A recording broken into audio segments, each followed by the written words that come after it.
He was rich, dangerous, and marked by a secret no one dared to name. She was young, a virgin, and entered that mansion to escape her own past. The desire between them was forbidden, but uncontrollable. If you love stories of love and romance, watch until the end. You won't regret it. Subscribe to this channel and leave a comment telling where you're listening to this beautiful story from. Let's continue. If this story has interested you, don't forget to subscribe to our channel and tell us what city you're watching us from. We'll keep going. The road leading to Mansfield Manor was winding, covered by dense fogs and ancient trees that seemed to guard secrets in their twisted branches. It was a place where time bent, where silence weighed like a body, and where stories were lost without witnesses. Lucy May walked through that gate at 22 years old, carrying a past she never spoke aloud. She had grown up without a father, with a mother who had taught her to endure in silence. At 12, she had learned that the world could hurt and hide behind smiles. At 15, she had promised never again to trust gazes that lingered too long on hers. Now silent and contained, she entered as a live-in employee at the estate that had once belonged to the man who ruined her father, Mr. Roderick Mansfield. It was more than a job. It was almost a return to the scene of a wound. She knew it, but the others did not. The manor was immense, oppressive, with gloomy halls, stained glass windows that filtered light like in abandoned cathedrals, and an east wing permanently locked. There the employees said no one was to enter. It was the territory of the absent heir, the solitary heir, the marked heir. Silas Mansfield. He had disappeared from society 5 years ago, after his fiancée suddenly ceased to exist in his life, a mystery stifled by the family's fortune. Some said she had abandoned him, others that something terrible had happened. Nothing was ever proven. But when Lucy May one night heard footsteps coming from the forbidden wing and spotted a silhouette in front of the sheet-covered mirror, she knew he had returned. And it was no myth. It was a living, intense, magnetic presence. The first week at the manor passed in a haze of routines and whispers. Lucy May quickly learned where the creaking hallways were, which doors to avoid, and at what times the other employees disappeared for their breaks. The cook, Mrs. Carman, was a 50-year-old woman with wise hands and eyes that saw too much. The gardener, Mr. Matthew, hardly spoke, but his silences said more than any words. And there was Rose, the head maid, who had warned her from the very first day in a grave, serious voice that she must never, under any circumstances, approach the east wing after nightfall. But Lucy May was not one to follow warnings without questioning, especially when those warnings sparked her curiosity like flames in the dark. The manor had something that attracted and repelled her at the same time. Every corner seemed to hold a memory, every object an untold story. The portraits in the hallways showed generations of Mansfields, all with the same intense dark gaze, all with that air of well-kept secrets. On the afternoon of the 7th day, while cleaning the second-floor library, Lucy May found a piano covered with a white cloth.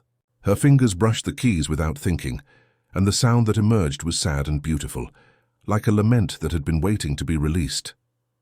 She didn't realize someone was watching her from the doorway until a deep voice broke the silence. "That piano hasn't been touched in 5 years." Lucy May spun around sharply, her heart pounding. There he was, Silas Mansfield, tall, broad-shouldered, dressed entirely in black. His face was angular, with a defined jawline and eyes that seemed to hold storms. There was something wild about him, something barely contained, like an animal that has learned to walk among humans, but never forgets its true nature. His black hair fell slightly over his forehead, and when he looked at her, Lucy May felt the air between them electrify. "Pardon me, Mr. Mansfield. I didn't know you were here." "I was just playing," he completed, approaching slowly. His movements were feline, deliberate. "Do you know how to play?" "A little. My mother taught me when I was a child."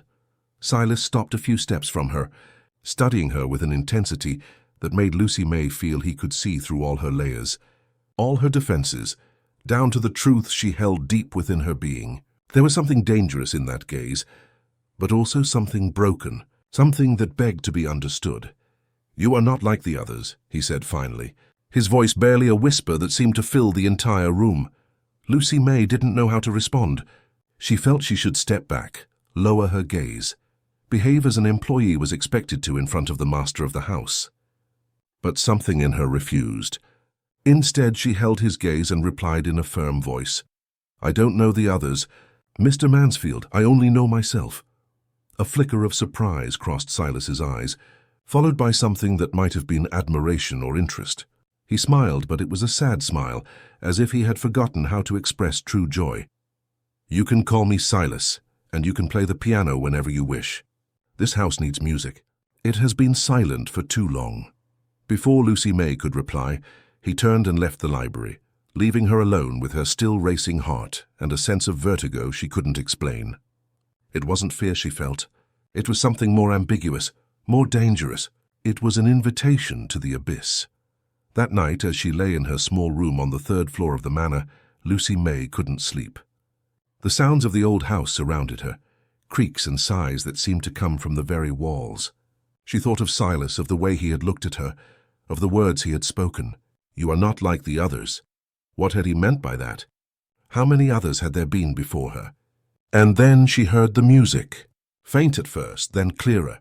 Someone was playing the piano, and the notes floating through the hallways were melancholic and beautiful, filled with a sadness so profound that Lucy May felt tears welling in her eyes without understanding why. She got out of bed, put a robe over her nightgown, and barefoot followed the sound of the music through the dark corridors of the manor. The music came from the library. The door was ajar, and through it Lucy May could see Silas sitting at the piano, his fingers moving over the keys with unexpected grace. He played with his eyes closed, as if he were in another world, another time. His face reflected a pain so pure that Lucy May felt she was witnessing something intimate, something she shouldn't be seeing. But she couldn't tear herself away. She stood there in the shadows of the hallway, watching him as he played fragments of interrupted melodies, as if trying to recall a song his soul had forgotten. When the music finally ceased, Silas opened his eyes and spoke without turning, as if he had known all along that she was there. "Do you also have insomnia, Lucy May?" She startled at hearing her name on his lips. She realized she had never told him her name, but he knew it anyway. She took a deep breath and entered the library, approaching the piano slowly. "The music was beautiful," she said softly. "What was it?" "Something I used to play a long time ago. Before everything changed." "Before what?" Silas looked at her then, and in his eyes, Lucy May saw an ocean of pain, of guilt, of unanswered questions. He rose from the piano bench and took a step toward her. They were so close now that Lucy May could feel the warmth of his body, could smell his scent of wood and rain. "Before I lost the only person I thought understood me," he replied, his voice hoarse. "Before I became this." "Into what?" Lucy May asked, her heart beating so loudly she was sure he could hear it. "Into a ghost inhabiting his own house. Into someone who no longer knows what is real and what is memory. Into a man so afraid of what he might have done that he prefers to hide from the world." Silas's words fell between them like stones in still water, creating ripples that Lucy May felt throughout her being. She wanted to ask him more, wanted to understand what had happened, why he lived like a prisoner in his own manor. But before she could speak, he stepped back, creating distance between them. "You should return to your room," he said, his voice now colder, more controlled. "It's not appropriate for you to be here at this hour." Lucy May nodded, feeling a mix of disappointment and relief. She turned to leave, but when she reached the door, she heard his voice once more. "Lucy May." She paused, turning slightly. "Thank you for listening."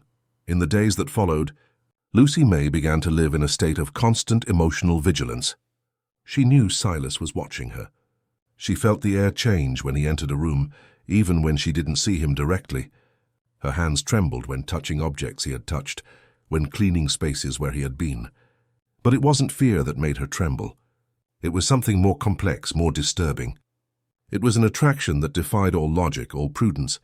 It was the feeling of standing on the edge of a precipice, knowing that one more step would make her fall, but feeling the temptation to jump anyway. Silas had begun to appear in unexpected places. In the garden at dawn, when Lucy May went out for fresh air before starting her chores, in the kitchen in mid-afternoon, when she helped Mrs. Carman prepare dinner, in the library at night, always sitting at the piano, playing those incomplete melodies that seemed like fragments of a broken soul. They never spoke much, but their gazes said everything words could not express. One morning, as Lucy May arranged flowers in the main hall, Rose approached with a worried expression. The head maid had worked at the manor for over 20 years and knew all its secrets, all its shadows. "Be careful, child," she said softly, looking over her shoulder to ensure they were alone. "Mr. Silas is not like other men. He is marked by things none of us fully understand. His heart is broken in ways that may not be repairable." "I don't know what you're talking about, Rose," Lucy May replied, though she knew perfectly well what the woman meant. "Yes, you do. I see it in your eyes when you look at him. I see it in the way he seeks you out with his gaze when he thinks no one is watching. I've seen this before, Lucy May, years ago with another girl." Lucy May's heart quickened. "What other girl?" Rose hesitated, as if deciding how much to reveal. Finally she sighed. Her name was Eliza. She was young, beautiful, full of life. She worked here 4 years ago, and then she disappeared. Some say she left without warning, that she found a better job in the city. But I knew her. She would never have left without saying goodbye, without collecting her personal belongings. And before she disappeared, I saw her with Mr. Silas. The way they looked at each other was just like how you look at him now. A shiver ran down Lucy May's spine. "What are you implying, Rose?" "I'm not implying anything, child. I'm just warning you. This manor has a way of consuming people, of making them lose sight of who they were before they arrived here. Be careful. Protect your heart." But it was too late for that, and Lucy May knew it. Her heart was no longer entirely her own. It had already begun to belong to a man who lived in shadows, to a place that held too many secrets. That afternoon, as she cleaned the stained glass windows of the manor's private chapel, a small, beautiful space filled with light filtered through colored glass. Silas appeared in the doorway. He wore a white shirt open to the chest, and his hair was disheveled as if he had run his hands through it repeatedly. There was something wild in his appearance, something untamed that made Lucy May's pulse quicken. "Do you believe in God, Lucy May?" he asked without preamble. She stepped down from the small ladder where she had been working and faced him. "Sometimes. Do you?" "Antoine, I used to believe. I once thought there was order in the universe, a reason for everything. Now I only see chaos.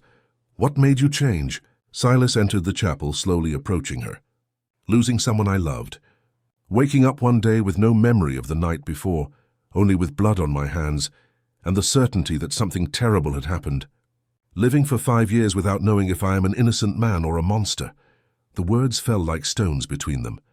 Lucy May felt the air grow dense, difficult to breathe. "What are you talking about?" Silas stopped in front of her, so close that Lucy May could see the small scars on his hands, the lines of weariness around his eyes. "Mi fiancée, Valérie. She disappeared 5 years ago. The last time I saw her was at a dinner at this manor. We argued, I drank too much, and the next day she was gone.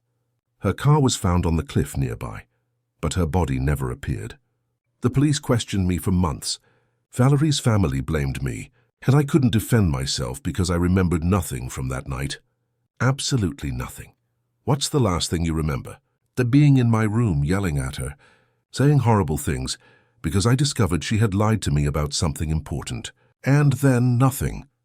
Just waking up in my bed the next day with my clothes dirty and stained, with scratches on my arms I couldn't explain.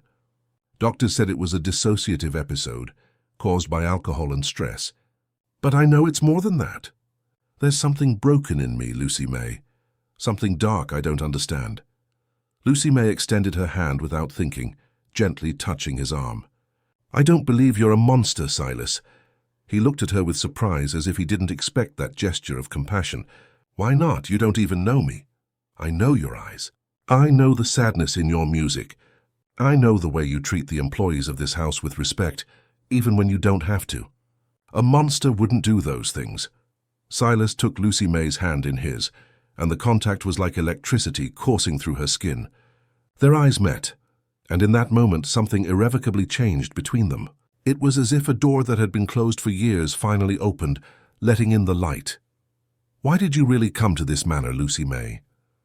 he asked softly. Was it just for the job? Lucy May felt her heart stop. He knew. Somehow he had seen through her. "What do you mean?" "I've seen the way you look at certain places in this house, as if you recognize them. I've noticed how your eyes cloud over when you walk through the south garden. There's something you haven't told me. She withdrew her hand, taking a step back. She wasn't ready to reveal the truth, not yet. We all have secrets, Silas. Even you just admitted there are things you don't remember. Things you don't understand about yourself. You're right, he conceded, though disappointment was evident on his face. Everyone is entitled to their secrets. I just hope that someday you'll trust me enough to share yours. Before Lucy May could respond, he turned and began to walk towards the chapel exit, but he stopped at the threshold, turning slightly. There's a storm tonight. I can feel it in the air. If you're afraid, you can come to the library. I'll be there playing. Sometimes music helps quiet the noise of the world. And then he left, leaving her alone with her turbulent thoughts and confused heart. That night, just as Silas had predicted, a storm lashed the region. Thunder rattled the manor windows, and lightning illuminated the dark hallways with ghostly flashes. Lucy May lay in her bed, unable to sleep, listening to the roar of nature outside its walls. She thought of Silas's words, of his confession about Valerie, of the mystery surrounding that disappearance.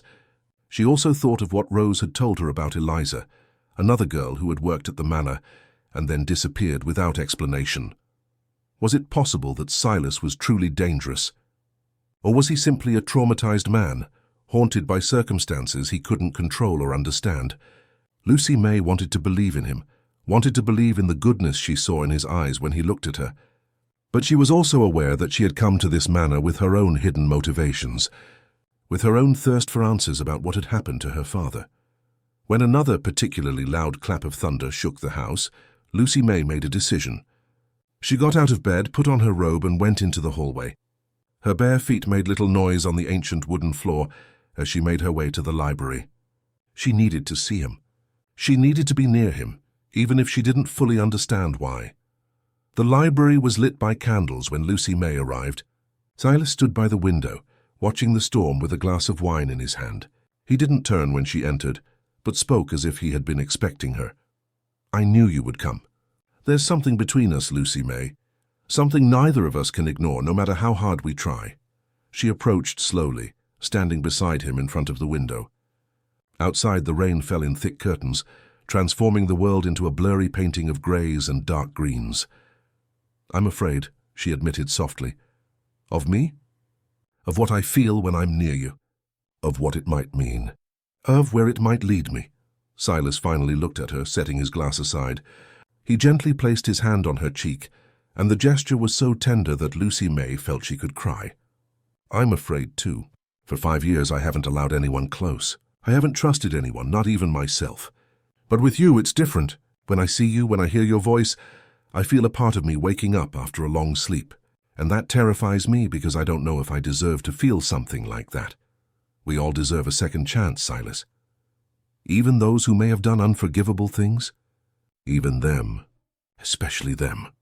Silas's gaze intensified, and Lucy May could see the conflict in his eyes, the battle between desire and caution, between longing and fear. Slowly he inclined his head towards her, giving her time to retreat if she wished. But Lucy May did not retreat. Instead, she closed her eyes and waited. The kiss was soft at first, exploratory, as if they were both testing unknown waters.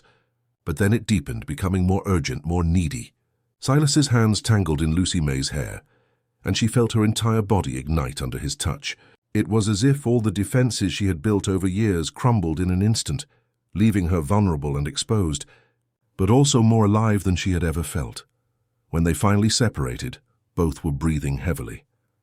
Silas rested his forehead against hers, and Lucy May could feel the trembling in his body, the same confusion and desire she experienced. This is a mistake, he whispered, though his arms held her close. I shouldn't put you in danger by being near me. Perhaps danger is exactly what I need, Lucy May replied, surprising herself with her own audacity. I've spent my whole life being careful, being invisible. I'm tired of living in fear. Silas looked at her with admiration and something akin to reverence. You are stronger than you seem, Lucy May. More courageous. Or more foolish, she joked with a trembling smile. He smiled too, and it was the first genuine smile Lucy May had seen on his face. It completely transformed his appearance, making him look younger, freer. Perhaps we all need a little madness in our lives. That night marked a change in their dynamic. The following days were a careful dance of secret encounters and stolen glances. Silas began to find excuses to be near Lucy May, appearing in the rooms where she worked, inventing reasons to require her presence. And she, for her part, found ways to prolong her tasks, to stay longer in places where she knew he might appear. The nights were especially intense. Silas played the piano in the library, and Lucy May would quietly come down to listen. Sometimes they talked for hours, sharing stories of their childhoods, their dreams and fears. Other times they simply sat in silence, enjoying each other's presence. And occasionally they kissed with a passion that left both of them trembling and confused. One rainy afternoon, while exploring a less used part of the manor in search of clean sheets, Lucy May stumbled upon a small narrow door she had never noticed before. It was partially hidden behind a tall bookshelf in one of the second-floor hallways. Curiosity overcame prudence, and Lucy May moved the bookshelf just enough to access the door. To her surprise, it wasn't locked.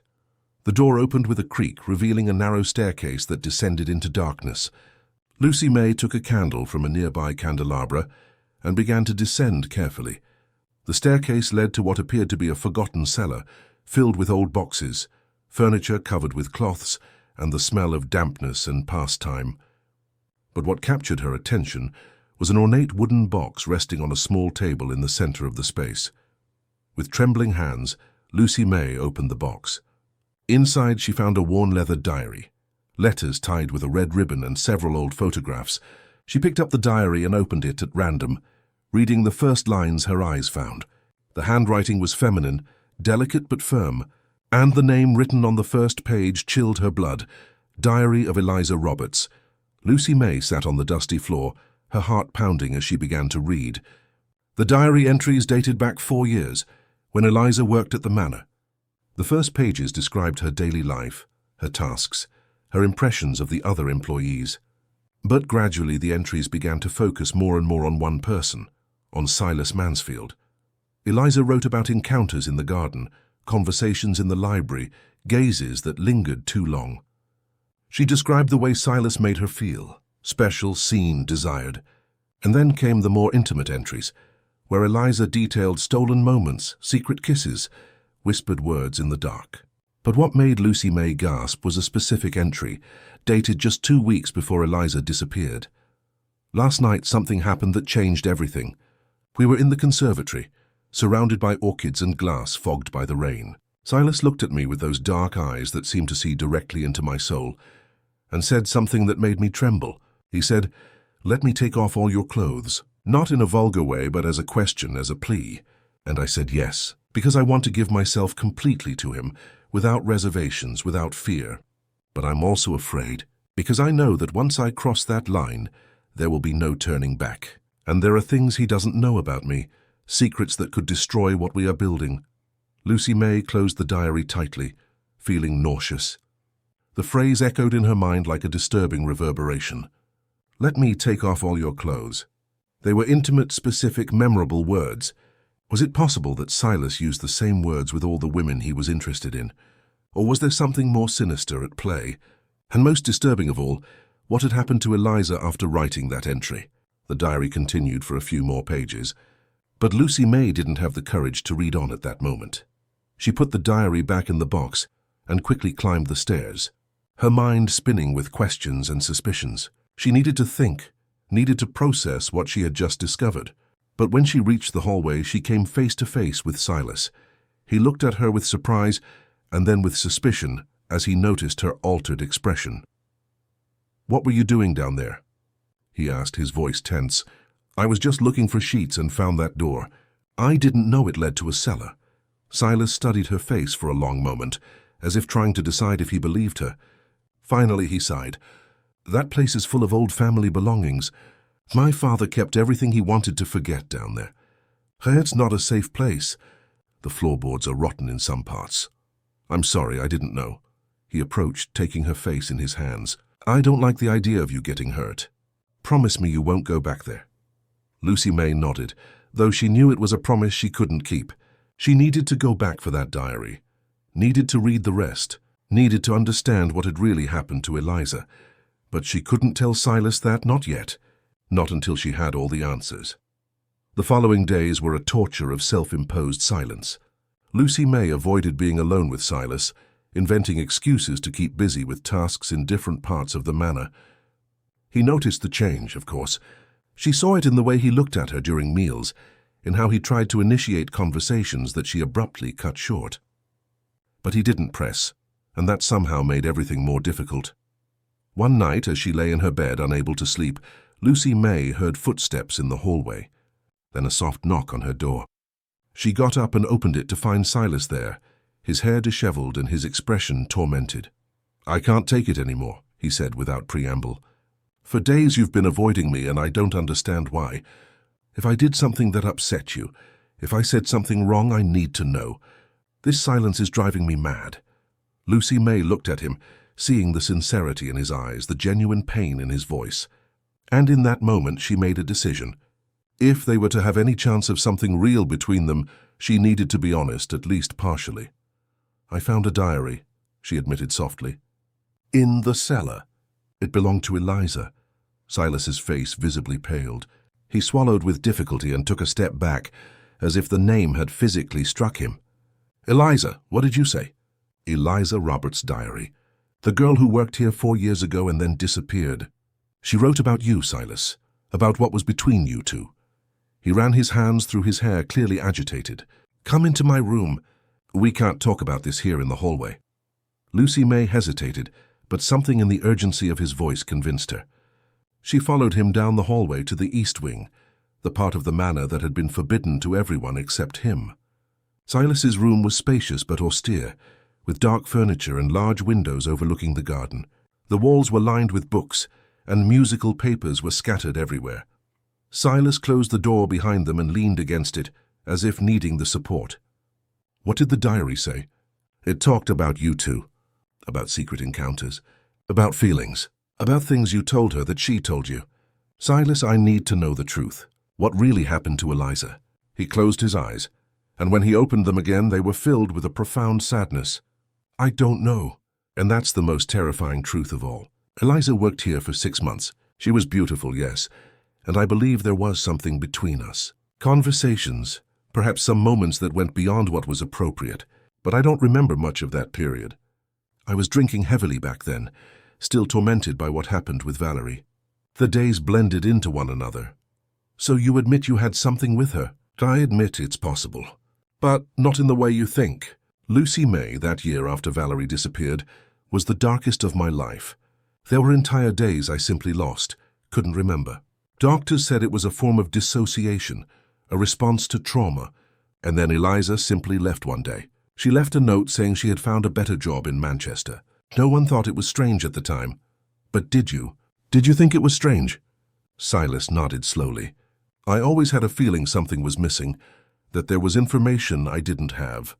But I was so consumed by my own darkness that I didn't pay attention. And then, when I started to get better, when I finally began to be consistently sober, I realized there was a pattern. Valerie, then Eliza.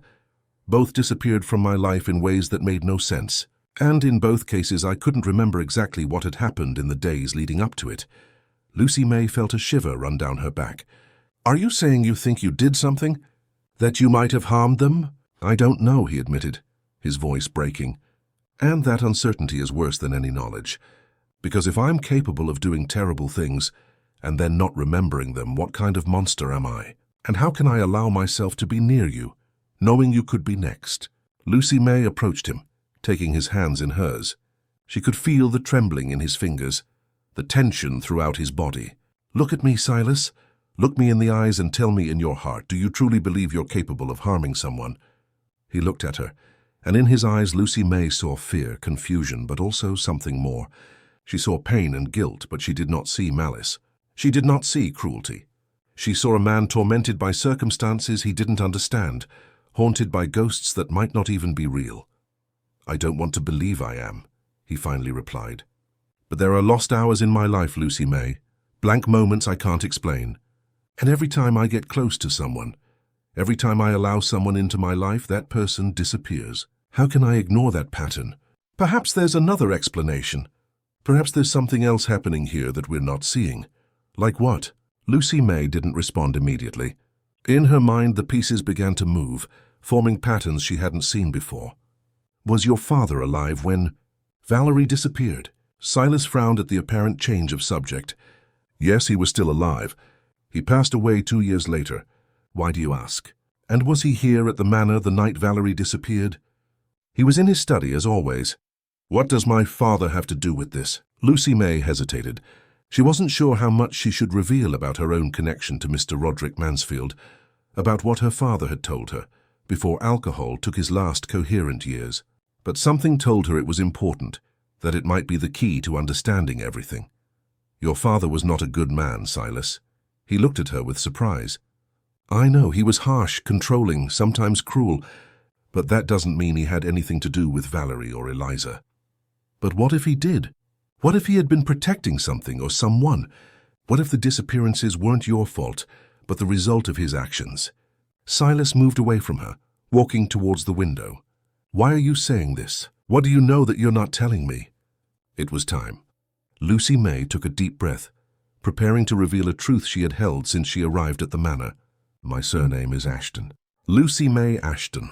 My father's name was Robert Ashton. He worked here at this manor over 15 years ago. He was the head gardener. Silas turned sharply. Your father worked here?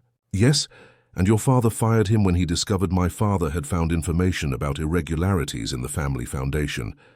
Documents showing that Mr. Roderick was diverting funds, using the name of the Mansfield Charitable Foundation to cover up shady dealings.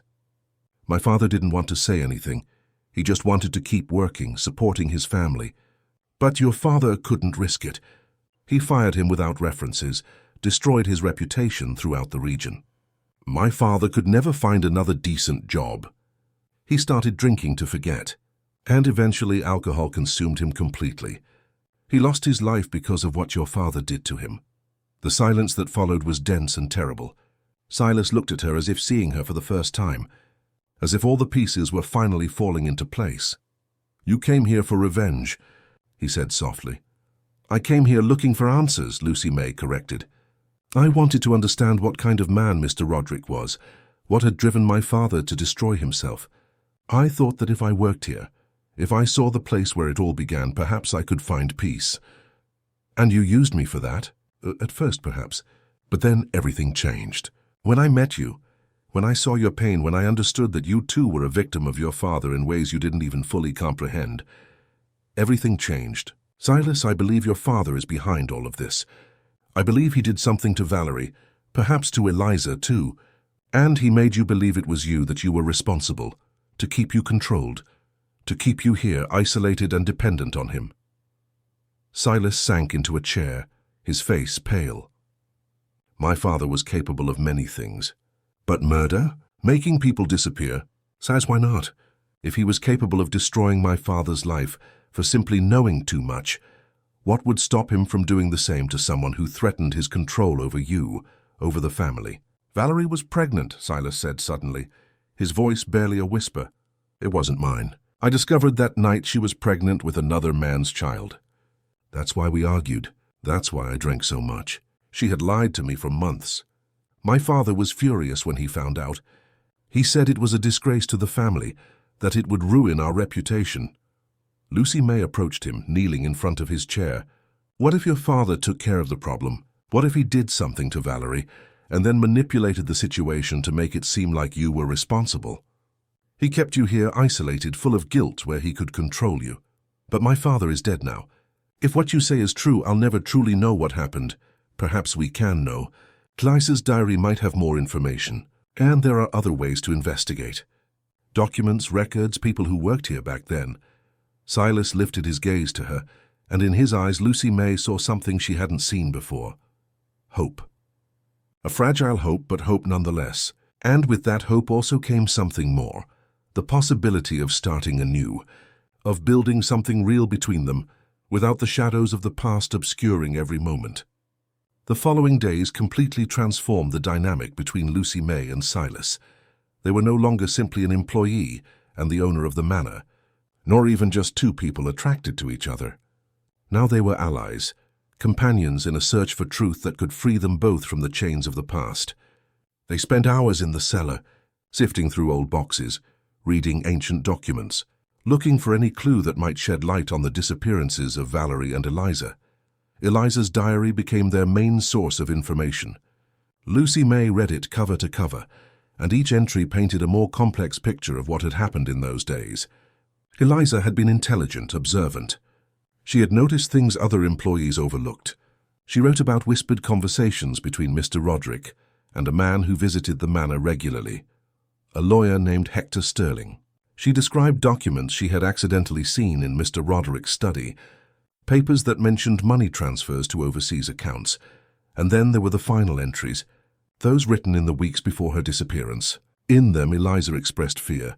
She said Mr. Roderick had discovered her listening to one of his private conversations, that he had subtly threatened her, telling her it would be better if she left the manor soon before something unfortunate happened. But Eliza hadn't wanted to leave, because she was in love with Silas and she believed he would protect her. The last diary entry was dated the day before her disappearance. The ad simply said, "I have decided to tell Silas everything tonight. About his father, about what I've discovered, about the dangers. Perhaps then he will understand why I need to leave, why I cannot stay here no matter how much I love him. I hope he believes me. I hope he helps me." But that conversation never happened because Eliza disappeared that very night. And Silas, as always, remembered nothing of what occurred. One afternoon, while studying the old personnel records of the manor, Lucy May made a disturbing discovery. There was a pattern in the dates. Every time a young woman had worked at the manor and had shown romantic interest in Silas or he in her, that person ended up leaving abruptly. In total, there were 5 cases in the last 10 years. Valerie and Eliza were just the most recent. "Your father was systematically eliminating any woman who got close to you," Lucy May said, showing the documents to Silas. "Why would he do that?" Silas studied the papers with growing horror. "Control. It was always about control. My father wanted me to stay here, never to have a life of my own, to remain tied to this manor and its legacy. If I found someone, if I fell in love, I might leave. I might be free, but that's monstrous. It's psychological and twisted. That was my father. He never loved me the way a father should love a son. I was simply an extension of his empire, a piece on his chessboard." Lucy May took his hand. "You are not a piece, Silas. You are a complete person, entitled to your own life, to your own happiness." He looked at her with intensity. "And you? Are you part of my happiness, Lucy May? Or will you also leave me when this is over?" "I'm not going to leave you," she promised, surprised by the certainty in her own voice. "I came here looking for answers about my father, it's true. But I found something much more important. I found you." Silas pulled her close, kissing her with a passion that was different from previous times.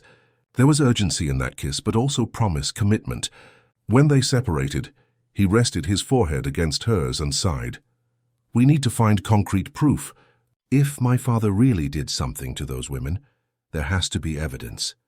Documents, records, something." "The lawyer," Lucy May said suddenly. "Hector Sterling, the one Eliza mentioned in her diary. If he was complicit with your father, he might know what really happened. Sterling is still alive. He has an office in the city. We could visit him, ask questions, but will he talk to us? If he was involved in something illegal, the last thing he'll want is to reveal information." Silas smiled, and there was something dark in that smile. "I know things about Sterling that he wouldn't want to come to light. My father told me once, thinking it would make me respect his choice of associates. But I can use that information now. I can pressure him." The next day they drove to the city of Stratford-upon-Avon, where Hector Sterling had his law firm. It was an elegant colonial building in the historic centre, with pink sandstone walls and an inner courtyard full of plants. The receptionist made them wait almost an hour before allowing them into Sterling's private office. The lawyer was a 60-year-old man with perfectly combed grey hair and an expensive suit. When he saw Silas, his expression tightened slightly, though he tried to conceal it with a professional smile. "Silas Mansfield. Long time no see. To what do I owe the honor of your visit?" Silas wasted no time on pleasantries. "I need information about my father's activities. Specifically about what happened to Valerie Reed and Eliza Roberts." The color drained from Sterling's face. "I don't know what you're talking about. I think you do know, and I think you're going to tell me, or I'll have to share certain information about your own activities with the authorities." Information about diverted funds, about falsified documents, about— All right, Sterling interrupted, raising his hands in surrender. He sank into his chair, suddenly looking much older. What exactly do you want to know? The truth. All of it.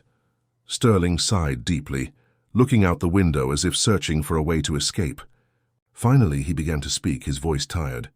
Your father was a man obsessed with control. When he met Valerie, he realized she could take you away from the manor, from him. He had her investigated and discovered her infidelity, the pregnancy. He confronted her directly and offered her money to disappear, to fake her own tragedy and leave you believing the worst. She accepted? Yes, Valerie didn't truly love you, Silas. I'm sorry, but it's the truth. She loved your money, your position. When your father offered her enough cash to start a new life in Ireland, she didn't think twice. She went to Ireland, changed her name, married the father of her child. Your father kept in contact with her for years, making sure she wouldn't return. Silas staggered and Lucy May held him by the arm. The revelation was devastating, but also liberating. Valerie had not been a victim. She had been an accomplice. And Eliza? Lucy May asked. Sterling looked at her for the first time truly. Who are you? Someone who deserves answers just as much as Silas. What happened to Eliza Roberts? Eliza was different. She truly loved Silas, and she was intelligent, too intelligent. She started asking questions, discovering things about Mr. Roderick's operations. He tried to buy her off too, but she refused. She said she would tell Silas everything. So your father had to take more drastic measures.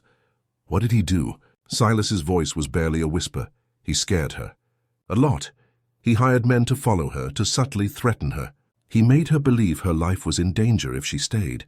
Finally, Eliza fled in the middle of the night, terrified. Mr. Roderick made sure she had enough money to start anew somewhere else, as long as she never returned, never spoke. I believe she lives in Edinburgh now, under another name. Is she alive? Lucy May felt a wave of relief. Are both of them alive? Yes, your father was cruel, Silas, but not a murderer. He played with people's lives like chess pieces, but he didn't end them. He just moved them off the board. Silas sank into a chair, his face buried in his hands. Lucy May could see Silas's shoulders trembling, and she knew he was crying. Years of guilt, of self-loathing, of believing he was a monster. It was all crumbling under the weight of the truth. She knelt beside him, wrapping her arms around him, letting him cry against her shoulder. Sterling looked at the scene with discomfort, but also with something that might have been remorse. I'm sorry, the lawyer finally said. I should have said something sooner. But I was afraid of your father, and then when he passed away I thought it was best to leave the past buried. Silas lifted his head, his eyes red but clear. I need their addresses. Valerie's in Ireland, Eliza's in Edinburgh. I need to see them, talk to them, ask for their forgiveness for not having protected them from my father. I'll give them to you, but be careful, Silas. Valerie might not want to see you. She has built a new life. It doesn't matter. I just need to know they're all right, that they're alive. That's enough. Sterling wrote the addresses on a piece of paper and handed it to him. As Silas and Lucy May were about to leave, the lawyer spoke once more. For what it's worth, your father loved you in his twisted way. Everything he did was because he couldn't bear the thought of losing you. But love shouldn't be a prison. I hope you find a better way to love, Silas. The drive back to the manor was silent. Silas drove, his gaze fixed on the road, processing everything they had discovered. Lucy May watched him occasionally, respecting his need for silence, but also letting him know with her presence that he was not alone. When they arrived at the manor, the sun was already setting, painting the sky with shades of orange and purple. Come with me, Silas said, taking her hand. He led her not to the main house, but to the conservatory, a space of glass and wrought iron on the east side of the property. It was a place Lucy May had seen from afar, but had never explored up close. When they entered, she found herself surrounded by orchids of every imaginable color, their petals gleaming with the evening light filtering through the glass. The air was warm and humid, filled with the sweet scent of flowers. This was my mother's favorite place, Silas explained, walking among the rows of plants. She planted these orchids before she left. It was the only good thing she left behind. Your mother left? I didn't know that. When I was 10 years old, she couldn't bear my father any longer. His control, his cruelty. One night she simply left, leaving me behind. I always wondered if I was the reason she stayed so long, or if I was the reason she finally left. Lucy May gently touched a white orchid. No child is responsible for their parents' decisions. Your mother did what she believed she had to do to survive, and your father did what he did for his own twisted reasons. But you, Silas, you are free to be whoever you choose to be. He turned to her, and in his eyes there was a vulnerability so raw that Lucy May felt her heart expand. And who do I choose to be with you, Lucy May? After all you've discovered about my family, about the terrible things they did, do you still want to be near me? Your father's sins are not yours, and yes, I still want to be near you. More than that, I want to build something with you, something real, something honest, something not based on lies or control. Silas took a step toward her, raising his hand to gently touch her cheek. "Let me take off all your clothes," he whispered, and the words that in Eliza's diary had sounded sinister now sounded like a plea, like an invitation to the deepest intimacy. Lucy May felt her breath quicken. She knew that if they crossed this line, if they gave themselves completely to each other, there would be no turning back. But she also knew that was exactly what she wanted. She wanted to be vulnerable with him, wanted to trust him in a way she had never trusted anyone. "Yes," she simply replied. What followed was a dance of mutual discovery, of hands exploring skin, of mingled breaths, of whispered words in the dim light of the conservatory. Silas touched her as if she were something precious, something that might break if he wasn't careful. And Lucy May responded with a passion she didn't know she possessed, letting all her defenses fall, allowing herself to be completely seen, completely known. Afterward, as they lay among the orchids with their clothes scattered around, Silas traced lazy patterns on Lucy May's bare back. "I never thought I could feel this again," he admitted. Joy, hope, the feeling that the future could be something good instead of something to fear. "The future is what we make of it," Lucy May replied, turning to look at him.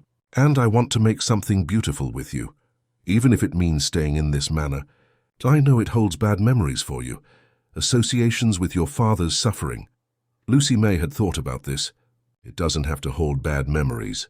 We can transform it, make it mean something different. What would you like to do with this place, Silas? If you could do anything. He thought for a moment. Turn it into something that helps people. A school, perhaps, or a sanctuary.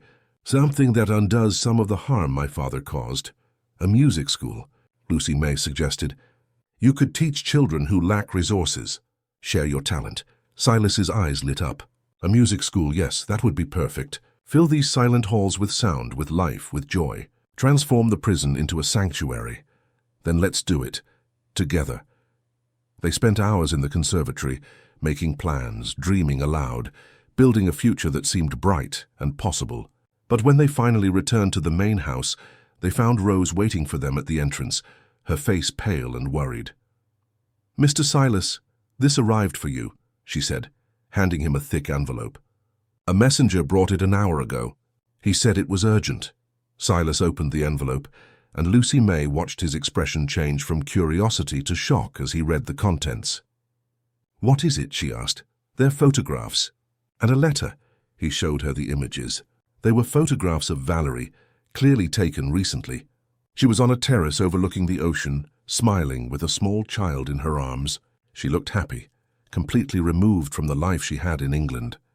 The letter accompanying the photos was written in elegant feminine handwriting. "Silas, if you are reading this, it means you have finally discovered the truth about what happened 5 years ago. I want you to know that I am sorry. I'm sorry for being so weak, so greedy. Your father offered me a way out, and I took it without thinking of the harm it would cause you. I built my life on your suffering, and that is something I will always have to live with. I don't expect your forgiveness. I just want you to know that I am alive, that I am well, and that I wish the same for you. You deserve to be happy, Silas. You deserve to love and be loved without fear. Don't let the mistakes of the past, mine or your father's, define you. Valerie." "It's as if she knew we would discover the truth today," Lucy May said, confused. How could she have known? Silas looked at the envelope again. "There's a postmark from 3 days ago, but the sender is from here, from Stratford-upon-Avon. Someone local sent this. Sterling," Lucy May concluded. "He must have warned her we were going to see him. He gave her time to prepare this, which means there's more coordination between them than he admitted. Valerie didn't just leave. She's been in contact with people here, monitoring the situation. Before they could discuss further, Rose spoke again. There's something else, Mr. Silas. Another letter also arrived, but this one is for Miss Lucy May. Lucy May took the envelope Rose extended to her with trembling hands. She didn't recognize the sender, but when she opened the letter and began to read, she felt the world tilt beneath her feet. The handwriting was clear and direct, and the words it contained changed everything she thought she knew. Dear Lucy May, my name is Eliza Roberts. I know you've been looking for answers about me, about what happened 4 years ago. I've been following the situation from a distance, waiting for the right moment to get in touch. That moment is now. First, I want you to know that I am well. I live in Edinburgh. I have a good job, a quiet life. But not a day goes by that I don't think of the manner, of Silas, of the truths I left unsaid. What Sterling told you is partially true. Mr. Roderick scared me, made me flee. But there's something else no one knows. Something I discovered in my last weeks at the manor. Mr. Roderick wasn't the only one manipulating the situation. There was someone else, someone who worked with him, someone who benefited from keeping Silas isolated and controlled. That person is Hector Sterling himself. The lawyer wasn't simply an employee of Mr. Roderick, he was his partner in everything. And when Mr. Roderick passed away, Sterling became the executor of the will, controlling a large part of the Mansfield fortune. If Silas were to marry, if he were to start his own family, he would regain complete control of his inheritance. But as long as he remains alone, as long as he continues to believe it's dangerous to be near other people, Sterling maintains his power over the family assets. That's why I'm writing this warning. Be careful with Sterling. He knows you've been asking questions, that you've discovered the diary. And if he perceives you as a threat to his control, he might take action. But I also write to you with hope. Silas is a good man, Lucy May. He deserves to be happy. He deserves to know the complete truth. If you truly love him, help him free himself not only from his father's ghosts but also from the chains Sterling still holds over him. I am attaching documents that support what I say. Use them wisely. With affection and hope for a better future, Eliza. Lucy May looked at Silas with wide eyes. We need to go back to the city now. What does the letter say? She handed it to him, watching his expression shift from confusion to fury as he read. The attached documents were copies of contracts, of clauses in Mr. Roderick's will that had been hidden from Silas. They clearly showed that Sterling benefited financially from the current situation, that he had every incentive in the world to keep Silas exactly where he was, believing exactly what he believed. That bastard, Silas hissed. He's been playing me this whole time, pretending to help me, pretending to give me answers, when in reality he was just protecting his own interests. Worse than that, Lucy May said, pointing to one of the clauses. Look at this. If something were to happen to you, Silas, if you had an accident or a health crisis, Sterling would inherit permanent control over the manor and all assets. He has a motive to keep you unstable, to keep you isolated. My God, do you think he could have been behind my dissociative episodes? That he might have been drugging me? It's possible. He had access to the manor. He knew your routine. And your father trusted him completely. Silas began to pace, his mind working quickly. We need stronger evidence. These documents help, but they're not enough to legally accuse him of anything. And if we confront him without proper evidence, he could destroy evidence, flee. Then we need to be smarter than him, Lucy May said. We need to make him incriminate himself. What do you propose? Lucy May thought for a moment, forming a plan in her mind. Sterling believes he still has control over the situation. He thinks we're naive, that we accept his version of events. What if we invited him to the manor, told him we want to thank him for his honesty, that we want to discuss the future of the properties with him? He'd come. His greed would bring him. But what would we do once he's here? We'd record him, make him admit what he did, everything. And then we'd have the evidence we need. Silas nodded slowly. It's risky, but it could work. We'd need help, trustworthy people. Rose, Lucy May suggested. She's worked here for decades. She knows things. And Mr. Matthew, the gardener. Your father may have harmed my father, but that doesn't mean all employees are loyal to his memory. Over the next few hours, Silas and Lucy May carefully recruited Rose and Mr. Matthew, explaining the situation to them. Both employees were surprised by the revelations, but also eager to help. Rose confessed that she had always distrusted Sterling, that she had noticed how he frequently visited the manor when Mr. Roderick was alive, always with an air of conspiracy. "Once I overheard them talking about you, Mr. Silas," Rose admitted. "Mr. Roderick was telling Sterling that they needed to keep you here, keep you dependent, that if you ever discovered the truth about what really happened with Miss Valerie, all their control would crumble. I didn't understand what it meant then, but now it all makes sense." Mr. Matthew, who rarely spoke, revealed something equally disturbing. "I worked here when your father, Mr. Robert Ashton, was fired," he said, looking at Lucy May. "He was a good man, an honest man. Mr. Roderick destroyed him because he knew too much, and I kept silent out of cowardice, out of fear of losing my own job. I've lived with that guilt for years. If I can help now, if I can do something to amend that wrong, I will." With a plan in motion, Silas called Sterling the next morning. He used his most cordial, most grateful tone. He told him that after their conversation in his office, he felt liberated, that he could finally begin to heal, that he wanted to discuss changes to the properties, perhaps selling some parts of the manor, and he needed his legal advice. Sterling, as they had predicted, agreed to come that same afternoon. When the lawyer arrived, Silas and Lucy May received him in Mr. Roderick's study, a room Silas rarely used because it brought back too many bad memories. But for this occasion it was perfect. They had discreetly placed recording devices in various spots in the room, ensuring every word would be captured. Sterling entered with his usual professional smile, a briefcase in hand. "Silas, Lucy May, it's good to see you again. I'm glad to know my information was helpful." "It was," Silas said, gesturing for him to sit. "I can finally begin to let go of the past, to think about the future. And that brings me to why I asked you to come. I want to make significant changes to the properties, sell some parts, reorganize the trusts, and I was told that as the executor of my father's will, I need your approval for certain transactions." Sterling tensed almost imperceptibly. "Well, yes, technically, but they're just formalities. What kind of changes are you considering?" "I'm thinking of getting married," Silas said, taking Lucy May's hand. "And when I do, I want to transfer complete control of all properties to my name without restrictions. I understand there are clauses in my father's will that might complicate that." Sterling's face lost some color. "Getting married? That's sudden, is it?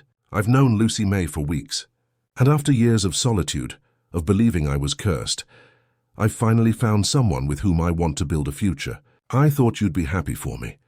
"Of course I'm happy," Sterling said quickly, though his voice sounded tense. "It's just that, well, after everything that happened with Valerie and Eliza, I thought you'd be more cautious." "Cautious of what?" Lucy May asked, her voice soft but with an edge. "Silas didn't do anything to those women. You yourself told us. It was his father who scared them away." "Yes, exactly. But the pattern, the history, it could repeat itself." "How could it repeat itself if Mr. Roderick is dead?" Silas pressed. "Unless there's someone else who has an interest in keeping me alone, in keeping me believing I'm dangerous."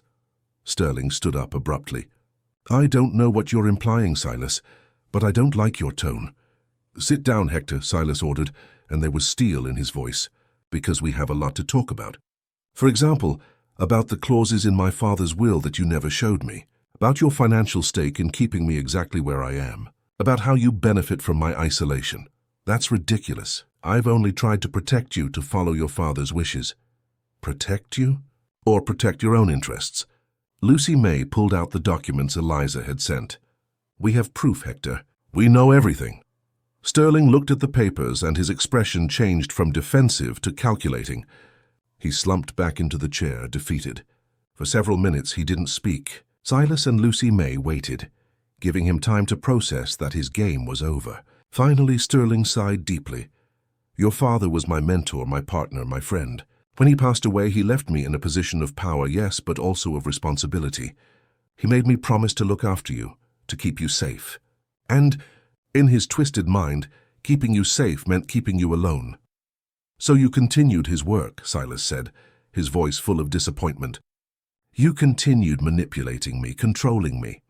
At first I thought I was doing the right thing. I thought you really were unstable, that you might harm yourself or others.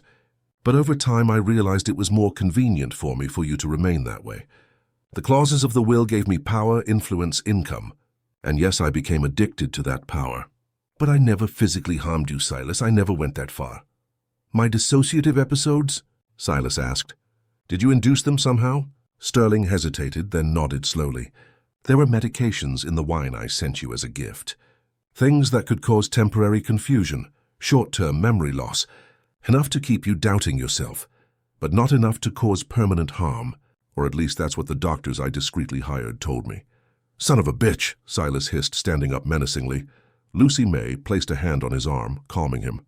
Why are you telling us all this now, Hector? You could have lied, denied everything. Because I'm tired, the lawyer admitted, and for the first time he seemed genuinely human, vulnerable. Because I've lived with this guilt for years, knowing I was doing something terrible, and because I see the way you look at him, Silas, the way she looks at you, that's real. That's love. And I would be an even greater monster if I destroyed that just to maintain my position. All of this is being recorded, Lucy May informed him. Every word you've said. Sterling nodded, unsurprised.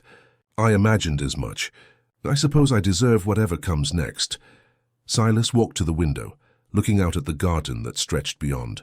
For a long time he didn't speak, processing years of manipulation, of control, of lost time. When he finally spoke, his voice was calm but firm. I'm going to give you an option, Hector. I can take you to the authorities, use these recordings to ensure you spend years in prison for what you've done. Or you can sign all the necessary documents to completely free me from the control of my father's will, renounce any claim to the Mansfield properties, and disappear from our lives forever. And if I choose the latter, then you'll have the chance to live the rest of your life in peace, albeit with your conscience. But if you ever try to contact us, if you ever interfere in our lives again, I will hand these recordings over to the police without hesitation. Sterling looked at Silas with something akin to respect. Your father would be proud of the man you've become, though probably not for the right reasons. I accept your offer. I'll sign whatever is necessary. Over the next few hours, Sterling drafted and signed documents that released Silas from all restrictions of Mr. Roderick's will. He transferred complete control of the properties, businesses, bank accounts. When he finished, he stood to leave but stopped at the door. For what it's worth, I'm sorry. I'm sorry for being so weak, so greedy. I hope you find the happiness you deserve.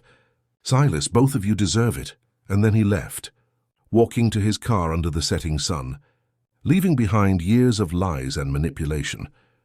When the sound of his vehicle's engine faded in the distance, Silas turned to Lucy May and took her in his arms. It's over, he whispered against her hair.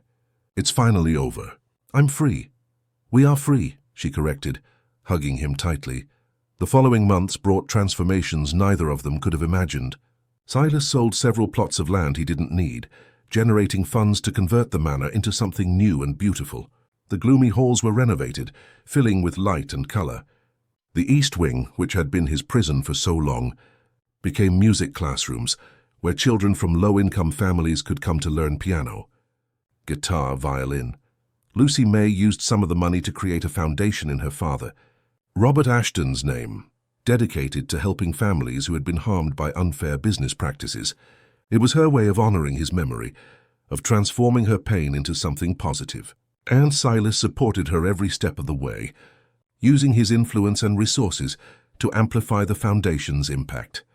Valerie never returned to England, but sent another letter months later, congratulating them on their engagement and wishing them the best.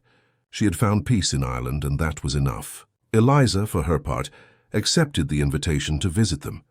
She arrived one spring afternoon, nervous but smiling.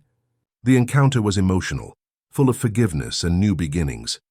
Eliza told them about her life in Edinburgh, about how she had built a successful career as a teacher, and when she saw what they had done with the manor, she cried with joy. This is exactly what I dreamed this place could be, she said, watching the children practicing their instruments in what had once been Mr. Roderick's ballroom, a place of hope instead of control, of music instead of silence. Silas and Lucy May's wedding was held in the manor garden, under the same ancestral trees that had once seemed to guard only dark secrets. Now they were decorated with lights and flowers, witnesses to a new chapter. Rose and Mr. Matthew were there, along with the children from the music school, the foundation's employees, and friends Silas had begun to make now that he no longer lived as a prisoner of his own fear. When Silas said his vows, his voice was clear and strong. "Lucy May, you came into my life like a light in the deepest darkness. You showed me that the past doesn't have to define the future, that chains can be broken, that love is stronger than fear. I promise to love you every day, in light and in shadow, in joy and in challenge. I promise to build with you a world where others can find the hope you gave me." Lucy May cried as she spoke her own vows. "Silas, when I arrived at this manor, I was looking for answers about my past, but what I found was a future I never imagined possible. You taught me that vulnerability is strength, that forgiveness is power, that true love doesn't control but liberates. I promise to walk by your side, to be your partner in all the adventures that await us, and to always remind you who you truly are, not what others tried to make you believe." When they kissed, applause filled the garden, and music began to play, performed by the school students. It was a melody Silas had composed especially for that day, a piece that captured his journey from darkness to light, from isolation to connection, from fear to love. That night, as guests danced and celebrated, Silas and Lucy May slipped away to the conservatory, their special place, where everything had changed on that stormy night. The orchids glowed under the moonlight, and the air smelled of jasmine and fulfilled promises. "Do you ever regret it?" Silas asked, hugging her from behind as they looked at the stars through the glass roof. "Coming here, getting involved in all this chaos?" Lucy May turned in his arms, looking at him with eyes full of love. "Not for a second. Everything we went through, every difficult moment, every painful revelation brought us here. And here is exactly where I want to be. Let me take off all your clothes," he whispered, repeating the words that had once been a source of suspicion and fear. But now on his lips they were only an expression of intimacy, of trust, of a love that had survived all storms. And Lucy May smiled because she knew those words no longer had the power to scare her. She knew that behind them was only desire, but also respect, also love, also the promise of a future built on honesty and mutual freedom. The following years brought more joys. The music school grew, expanding to include art and literature programs. The Robert Ashton Foundation helped hundreds of families recover from economic injustices. And Silas and Lucy May became respected figures in the community, known not for the darkness of their past, but for the light they had created together. They had 2 children, a girl and a boy, who grew up running through the manor gardens, never knowing that this place had once been a prison. For them it was simply home, full of music and laughter, of students practicing their instruments, of foundation meetings in the main hall. It was a place of life, not of secrets. One afternoon, many years after their wedding, Silas found Lucy May in the library, reading in the same armchair where he used to sit in his darkest days. He approached and knelt beside her, taking her hand. "Do you know what day it is today?" he asked. "Our anniversary?" "Not just that. It's exactly 10 years since you first walked through the gates of this manor. 10 years since my life changed forever without me knowing it at the time." Lucy May smiled, caressing his cheek. "It's been an incredible decade. And it's only the beginning. We have a whole life ahead of us. A whole life to love, to create, to make this world a little better than we found it. Do you know what's the most beautiful thing?" Lucy May said, "That we transformed our pain into something useful. That the lies that almost destroyed us ended up being the path to our truth. That the place designed to be a prison became a sanctuary." Silas kissed her softly, a kiss filled with years of shared history, of overcome challenges, of love that had only deepened with time. And in that moment, in that library that had once been the scene of his deepest solitude, Silas knew with absolute certainty that he had found his home not in a place, but in a person. Lucy May had arrived at Mansfield Manor looking for answers about her past. What she found was a future richer than she had ever dreamed. She had arrived as an employee, but she had become a companion, an equal, the force that had helped transform not only a place, but a life, a legacy, a destiny. And every night, when Silas played the piano before bed, it was no longer melodies of sadness that filled the manor. They were songs of hope, of gratitude, of a love that had triumphed over all shadows. Because in the end, after all the lies and manipulations, after all the pain and confusion, 2 souls had found their way back to the light, back to the truth, back to each other, And that, more than any fortune or property, was the true treasure of Mansfield Manor.